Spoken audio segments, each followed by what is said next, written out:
of the things that I've really tried to promote is the idea of having family dinner. Okay. And I know it's not possible. And that's a great idea. I know it's not possible all the time, but you look at the statistics and they say that if you have a regular time of dinner with your family, then your children are less likely to engage in risk behaviors. You know, isn't that, as mothers, what we're all looking for, is to raise children. So let's stop there for a minute. So family dinners help to decrease bad behavior. Can we just say it that easily? Yes, risky behavior. But I think. But what is that dinner doing? Tell me. If you think about it, it makes a lot of sense because it gives you a chance to sit down and talk with your child. Okay. You know, we live in a world that's so crazy, and you have work, and you have sports, and you have music, and you have school events, and volunteering, and mothers are pulled a million different ways all the time. And so sometimes I think it gets to where you don't know your child. You know, she jumps in the car, she jumps out of the car, she jumps in the car, she jumps out of the car. Right. And you're doing the best you can to keep the schedule straight, but you don't know what's going on in their head. Well, and I think it's hard because so many sports are scheduled right around dinner time. I know even in my own town, I've got baseball at 5, I've got baseball at 7, and so family dinner often is backseat of the car.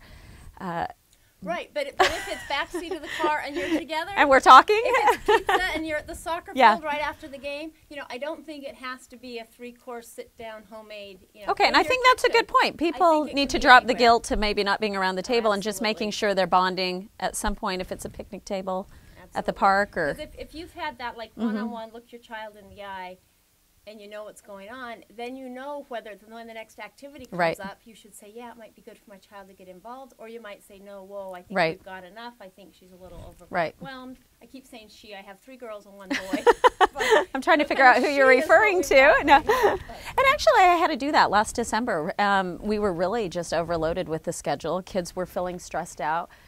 I had to yank a couple kids out of piano lessons, and one was piano lessons from your relative. But it was a nice pull-out to be able to just say, hey, well, we need to pull back, and we need to adjust, and next fall we'll start back up, and we'll streamline a little bit. And it really did take the pressure off, and we discovered that through just sitting down at family dinner, just expressing emotions. What are some of the questions you ask at family dinner? Well, we kind of have this routine of always like, tell us something good that happened about your day. You that's know, what my husband says. That's why I asked that. I wanted to know, is there, you know, tell me something good, or admit all your good, and then what you learned. Okay. You know, we want to hear about what's going on in school. Okay. Because there's a lot of things that go on in school besides just the learning. But kind of, if you start with something concrete and safe, then maybe they'll be opening up to something else. Okay.